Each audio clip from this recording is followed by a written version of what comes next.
तो हेलो दोस्तों, मैं आज बात करने वाला हूँ सीजेपी के बारे में, यानी कॉकरोच जनता पार्टी। इसके बारे में तो आपने सुना ही होगा।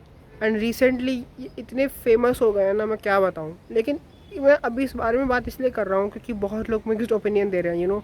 अब तो सोनम सर भी उनके साथ जुड़ गए, सोनम वांगचुक। थ्री इडियट्स अगर आपने देखी होगी तो उनके ऊपर ये मूवी बनी थी। मेन कैरेक्टर रैंचोल से इंस्पायर्ड था। उन्होंने लद्दाख के लिए बहुत कुछ करा है, वो इतने पढ़े लिखे आदमी है। पर सीजेपी के साथ जुड़ के मुझे लग रहा है उनकी गलती हो चुकी है। मैं आपको बता दूं कि सीजेपी कोई आम ऐसी मूवमेंट नहीं है। सोची समझी बात है ये। बहुत ज़्यादा मैं कहूँ तो एंटी नेशनल बातें, एंटी हिंदू, एंटी ब्राह्मण बातें करते हैं सीजेपी। वहाँ के आप वो देखो क्लिप्स, तो सीजेपी के प्रोटेस्ट में वहाँ बहुत ड्रामे चल रहे हैं। साफ साफ राम जी का या किसी का मजाक उड़ाया जा रहा है, किसी भी भगवान का, धर्म का। वहाँ बोल रहे हैं लोग कि इस हिंदुस्तान के साथ टुकड़े कर देंगे, वो आपको चलेगा। उमर खालिद और एआईएसएफ जैसे लोगों के, आई मीन उमर खालिद ऐसे टेररिज्म वाला बंदा है, टेररिज्म से रिलेटेड है। बेसिकली उमर खालिद एक टेररिस्ट ही है, मैं बोलूँ सीधे सीधे तो। और उस जैसे लोगों को सपोर्ट कर रहे हैं वहाँ पे, या उसके सपोर्टर्स या ऐसे लोग बैकग्राउंड से वहाँ से आ रहे हैं। एआईएसएफ जो दंगे फसाद और टेररिज्म और प्रॉब्लम्स कॉज करने के लिए फेमस है, उसके कैंप वगैरह वहाँ टेंट लगे हुए हैं, और भी ऐसी पार्टीज़ या ग्रुप्स के टेंट वगैरह लगे हुए हैं, कैंप लगे हैं। यार सीजेपी प्रोटेस्ट में आप इन सबको बातों का क्या मतलब है। स्टेज पे एक लेडी आके कह रही है राम नाम रहेगा अल्लाह का, ये गाना गा रही है। कोई मतलब है इस बात का वहाँ। अगर हम हिंदू भगवानों का नाम ले ले, जय श्री राम के नाम लगाते तो हम बेवकूफ़ और गवार हो जाते हैं, क्योंकि हर जगह धर्म को घुसेड़ रहे हैं हम लोग। पर वो क्या कर रहे हैं, अल्लाह का नाम एक एजुकेशन से रिलेटेड प्रोजेक्ट में क्यों लेना है, जहाँ एजुकेशन मिनिस्टर धर्मेंद्र प्रधान का रिजिग्नेशन मांगा जा रहा है। अब आप मुझे एक बात बताइए, अगर हम अल्लाह पे जोक मार देंगे तो वो कर देंगे सर तन से जुदा। लेकिन वो लोग श्री राम पे और लोगों पे जोक मार रहे हैं, हिंदुस्तान पे हिंदुओं पे जोक मार रहे हैं, और ब्राह्मणों को बुरा बुरा बोल रहे हैं। तो वो उनके लिए क्या राइट टू स्पीच हो जाता है, तब हम कुछ नहीं बोल सकते हैं।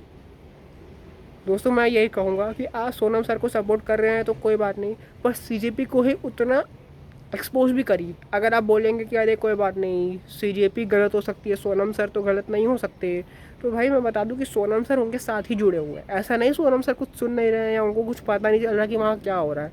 मैं उनकी रिस्पेक्ट करता हूँ, इसलिए मैं उनको क्रिटिसाइज़ नहीं करूँगा। पर वो जुड़े हैं सीजेपी के साथ, इसलिए थोड़ा सा सुनना पड़ेगा उनको भी कि वो ये जो प्रोटेस्ट कर रहे हैं वो सही के लिए कर रहे हैं।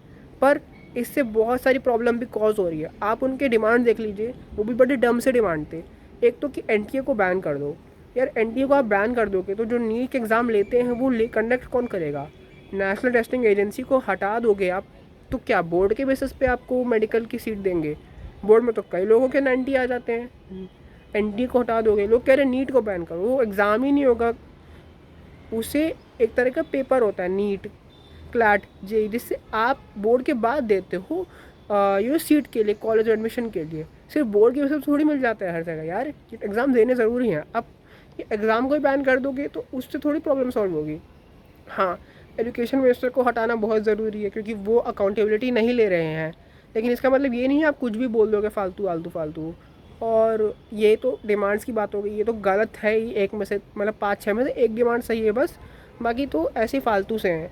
और दूसरी मैंने बताई यार कि हमें बहुत टारगेट कर रहे हैं, मतलब हिंदुओं को, इंडियंस को बहुत अजीब अजीब बातें हो रही है भगवानों को लेके हमारे।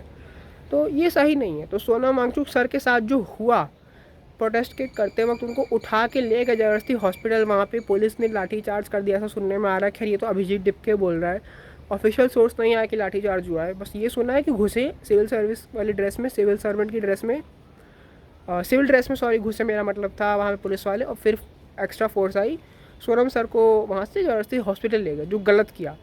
लेकिन सीजेपी का सपोर्ट अभी भी मैं नहीं करने वाला हूँ, क्योंकि उन लोगों ने जो जो गलतियाँ करी हैं ना, वो कोई अनदेखा नहीं कर सकता। और शायद यही रीज़न है कि ये ना कोई पूरी तरह सही नहीं है यहाँ पे। इस मजबूरी का फ़ायदा उठा रही है केंद्र सरकार। उन्हें पता है कि लोग सीजेपी से भी नफरत कर रहे हैं, तो शायद इस चक्कर में वो बीजेपी का जो गलतियाँ हैं वो बच जाएंगी। मेरे हिसाब से हमें सबसे सवाल करना चाहिए, क्योंकि ना कोई पूरी तरह से सही है ना कोई पूरी तरह से गलत है। इनफैक्ट कई लोगों का आप देखो तो वो गलत ज़्यादा है, सही कम है। सरकार भी अभी जिस हिसाब से अभी है वो गलती ज़्यादा कर रही है। उन्होंने स्टूडेंट्स को लेकर कुछ नहीं बोला। सीजेपी भी सही से ज़्यादा गलत है अभी, क्योंकि वो बहुत ज़्यादा उल्टा घुमा रही है बातों को, अलग ही नैरेटिव ला रही है। अभिजीत टिप के तो पता नहीं कैसा बंदा है यार, साफ साफ क्लियर हो गया कि वो अपोजिशन में रह चुका है पहले आम आदमी पार्टी में, या उनके साथ काम कर चुका है। अभी उसने खुद बोला था कि कोई भी अपोजिशन का हम पॉलिटिकल नेता को स्टेज नहीं देंगे, पर प्रोटेस्ट में केजरीवाल से लेके और बहुत सारे बड़े बड़े लोग आए हैं। इनफैक्ट एक लेडी भी आई जिनका नाम मैं भूल गया हूँ, लेकिन वो बहुत बड़ी रिस्पॉन्सिबिलिटी थी उनकी। कश्मीर में हुए जो प्रॉब्लम्स थे कि कश्मीर को हिंदुस्तान का पार्ट नहीं होना चाहिए, अगर आपने कश्मीर फाइल्स देखी है तो आपको स्टोरी पता होगी। तो मैं उस डिटेल में नहीं जाऊँगा, मतलब ऐसे ऐसे लोग वहाँ आ रहे हैं जिनको स्टेज मिल रहा है। तो सीरियसली यार आप 2 बार सोचो, अगर आप सोनम वांगचुक सर के साथ जो हुआ उसे गलत कह रहे हो तो मैं भी कह रहा हूँ, लेकिन इसका मतलब ये नहीं जो अभी तक सीजेपी कर रही थी आप उसको स्टोरी लगाओगे, रील बनाओगे नहीं। सब लोग का मुंह तब बंद था जब हिंदुस्तानियों को, हिंदुओं को गलत बोला जा रहा था, तब आप लोग का मुंह कहाँ खुल रहा था? तब तो आप मुंह में दही जमा के बैठे थे, क्योंकि हिंदुओं के ऊपर जो कोई भी मार देगा तो आपको चलेगा। अगर अल्लाह को किसी ने कुछ बोल दिया तो ये सर तन से जुदा कर देंगे, और फिर तब भी कोई कुछ नहीं बोलने वाला, क्योंकि उनके हिसाब से वो सही किया गया था। आज की वीडियो के लिए इतना ही। मैंने 2 वीडियोस का टॉपिक एक ही वीडियो में कवर कर दिया, लेकिन अगर आपको देख के अच्छा लगा होगा तो प्लीज़ इस वीडियो को लाइक करना, क्योंकि मेरी ये ऐसी वीडियो शायद और भी आएगी दोबारा, एंड छत पे या कहीं बाहर या घर पे। लेकिन ऐसे में पता नहीं, लेकिन अगर मेरा कभी बोलने का मन करेगा तो मैं और बनाऊंगा videos. And thanks for watching, bye bye.